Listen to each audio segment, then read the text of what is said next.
My name is PUTRI NAFISSA binti AHMAD 20212059X6. Hi, my name is SITI SOLEHAH binti SUHAIZUDDIN. My matrix number is 2021491342. Assalamualaikum and hi, my name is ZULAIHA binti SHUHAIMI 2021207434. My name is AINA NAJWA binti SABTU. My matric number is 2021828386. Introduction. The National Women's Policy was developed exclusively for Malaysian women. This policy has been in place since 1989 and it takes into account a variety of factors concerning women in Malaysia, such as opportunities, difficulties, and the existing and future environment. Not only that, but it's also based on aspects of the Federal Constitution, national doctrines, and national social policy to achieve gender inequality in a country where there is a principle of no gender discrimination established in the Federal Constitution and development. This policy also aims to implement all of the government's aspirations in order to produce women who are visionary and knowledgeable with creativity and innovation in every woman so that the appreciation of the noble values that exist is appreciated. This strategy was also created in conjunction with the Women's Development Action Plan, which is PTPW, recognizing that women play a large role in all parts of life, including family, society, economics, and politics. The government recognizes that all specialized tactics, including women in the development process, are maximized. The establishment of this strategy demonstrates the government's intention to increase women's meaningful involvement in the country's development. DWN gives principles of incorporating women's contributions to national development. The National Women Policy aims to ensure women's development and empowerment by mainstreaming women's interests in reaching their full potential in national planning and development in order to achieve gender equality. For instance, gender equality in health means that men and women have equal opportunities to realize their full rights and potential to be healthy, contribute to health development, and reap the benefits of that development. Therefore, there are many problems that are faced by women. The first issue that are getting bolder day by day is sexual harassment. Sexual harassment means an unwelcome sexual advance. For instance, harassment is any unwanted behavior that makes a woman feel uncomfortable, humiliated, and even mentally distressed. This issue is getting serious because nowadays we have an advanced technology that makes people easier to tell the dirty jokes in social media. According to research released in Honor of International Women's Day 2022, 35% of Malaysian women believe that sexual harassment is the most serious issue facing women in the country. 22% of Malaysian women find the sexualization of women and girls in the media disturbing, while 17% consider sexual violence to be the country's third most serious problem. Sexual harassment is also the most common cause of worry among women, accounting for 29% of all cases, followed by sexual violence 25% and domestic abuse 23%. Second problem in Malaysia that has faced by many women in domestic violence become a major topic in the news that involving women abused by men. Domestic violence is defined as violence committed by someone in the victim's immediate family. Partners and ex-partners, immediate family members, other relatives, and family friends are all included. When there is a close relationship between the offender and the victim, the term domestic violence is used. Since the COVID-19 Pandemic Movement Control Order (MCO) began last year, Datuk Seri Harina Harun, Minister of Women, Family and Community Development, claimed 9,015 police reports for domestic violence have been filed. She did point out, however, that the 5,660 cases in 2020 were less than the 5,657 in 2019. Tan Len Kasir received 2,286 complaints from March to December 2020 and 2,248 complaints were collected from January to August 2021. Last but not least, the other issue that had faced by women nowadays is lack of women leadership roles. Higher expectations for women, as well as a lack of willingness by firms to hire women for top positions and by voters to elect women to higher office, are cited as important reasons why there aren't more women in top leadership roles in business and politics by nearly 4 in 10. Thus, Ministry of Women, Family and Community Development have to take action by thinking a solution to make women improve their leadership. For example, there are 3 ways on how to develop female leaders in any organization, such as promote more gender-inclusive culture, reward women with leadership potential with scholarships, and invest in programs that celebrate diversity. Main objectives of the policy. In 1989, the government established the National Women's Policy. The goal is to equip women with particular objectives in all development activities so that women's interests and involvement are not overlooked and their contributions may be included into the national development process.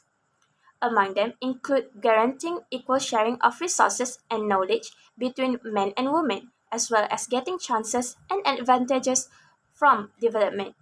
Furthermore, integrating women into the national development sector in accordance with their talents and requirements with the goal of improving the quality of life, eradicating poverty, and eliminating ignorance and illiteracy. The National Women Policy aims to ensure women's growth and empowerment by mainstreaming women's interests in reaching their full potential in national planning and development in order to achieve gender equality.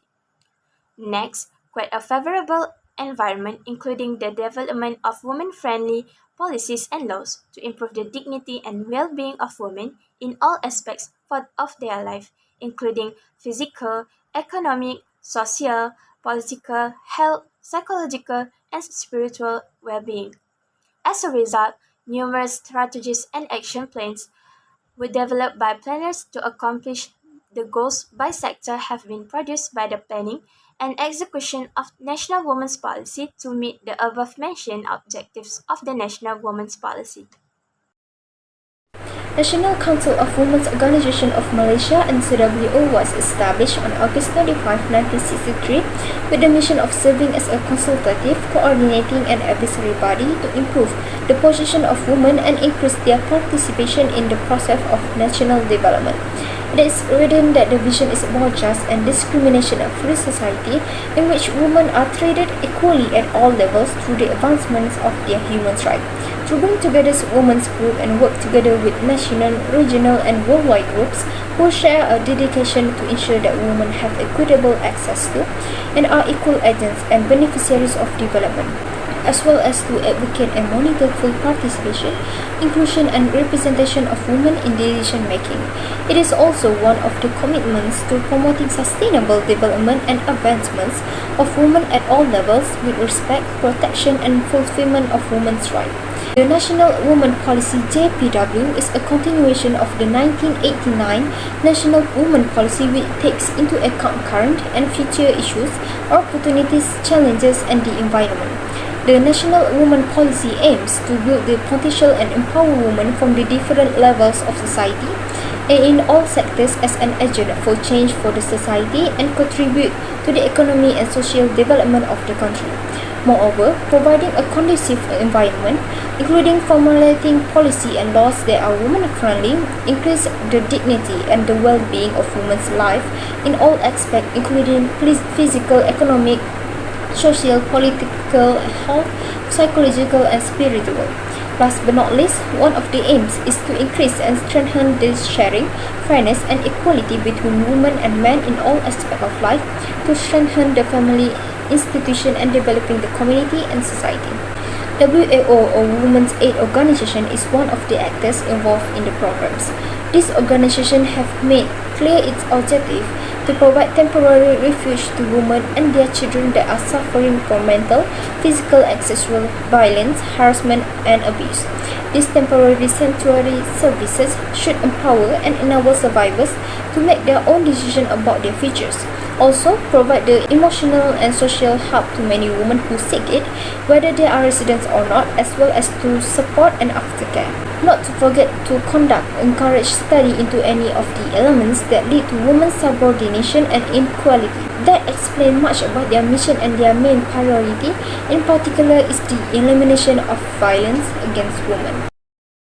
The National Women Policy aims to ensure the development and empowerment of women by mainstreaming women's interests in accomplish their full potential in planning and development in order to achieve gender equality. Thus, several strategies have been established to ensure the efficiency and effectiveness in development and execution of the National Women's Policy. I would like to explain some of its where firstly by reviewing and establish the current and new laws and regulations to guarantee that there is no discrimination based on gender, where women's rights and dignity are safeguarded. Also, the laws are being practiced. As example, in organization. This to make sure the woman will not feel any mistreated, since most people, especially the men, think that women can manage any leads work.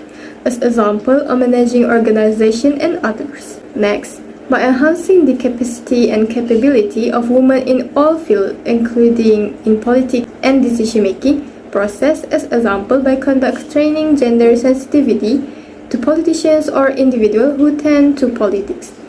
This because the women can have the rights on giving their opinion and to show up their skill on most aspects. This may give them benefits as for them to go further and get along with men in any scope of work. In addition, although Malaysian women have accomplished many spectacular achievements, there are other problems that might affect women's status and position, as example, sexual harassment in the workplace.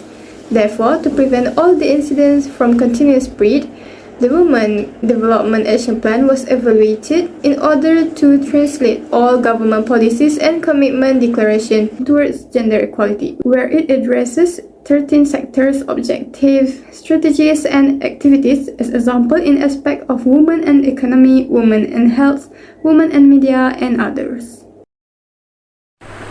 The evaluation of the effectiveness of the policy using the SWOT analysis is divided into four, which are strength, weakness, opportunity, and threats. In the National Policy of Women, strength has been recognized in one of the reports made by AHMAD on women in Malaysia. It is written that women's empowerment is growing rapidly and being acknowledged. Also, Malaysia committed itself to strengthening the implementation of the National Policy on Women. The list goes up to four. Firstly, to involve more women in decision making, and second, to safeguard their health, education, and social well-being. Third, to remove legal obstacles and discriminatory practices, and fourth is to ensure access to and benefit of development, particularly in science and technology. The opposite of strength is weakness, and the weakness that has been seen in National Women's Policy is that the gender balance in university enrollment have shifted dramatically over the last decade.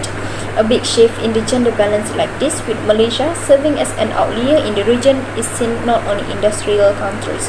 Unfortunately, significant gains by women in tertiary education have not translated into better labor market outcomes.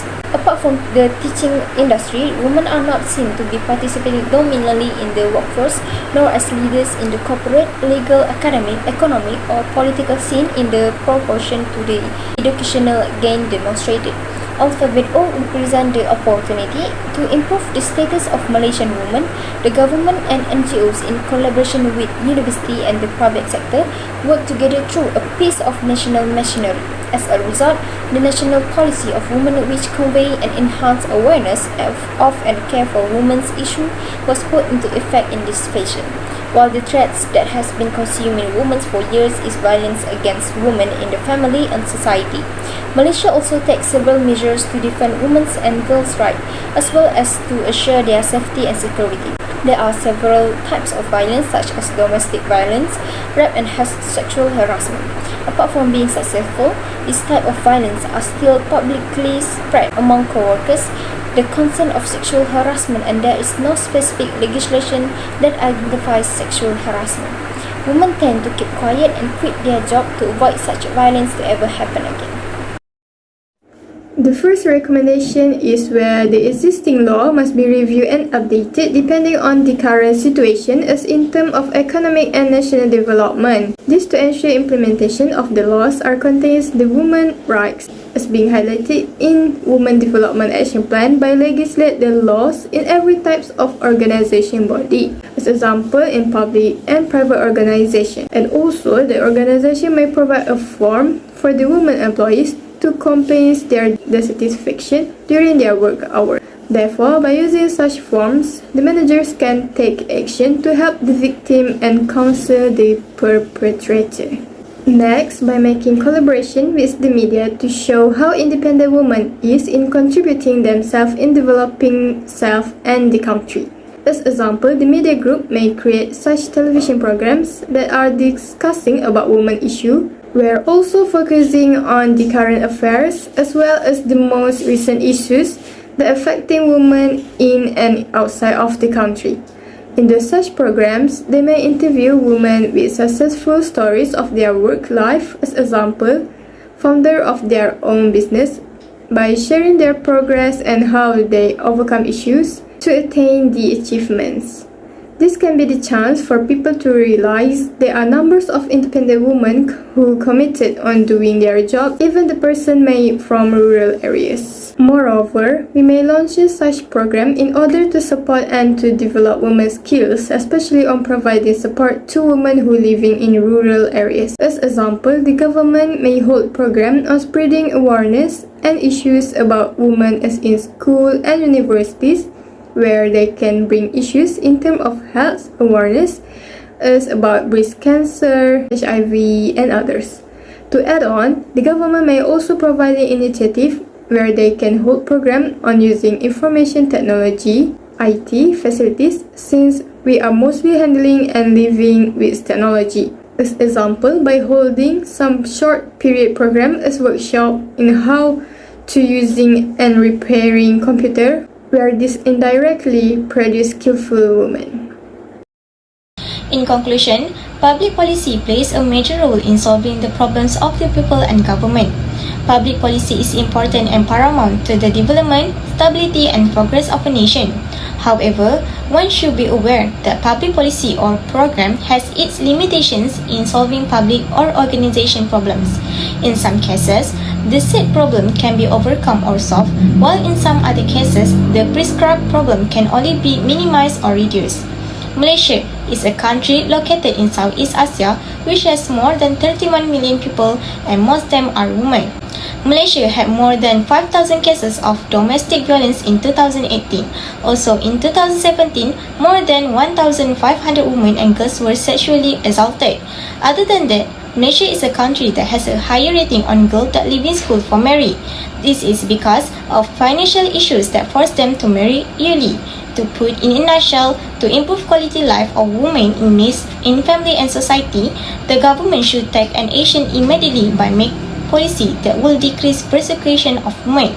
In addition, the government should recognize the role of non-governmental organizations (NGOs) in reducing violence against women by upgrading them by providing financial assistance for the establishment of facilities and services for victims.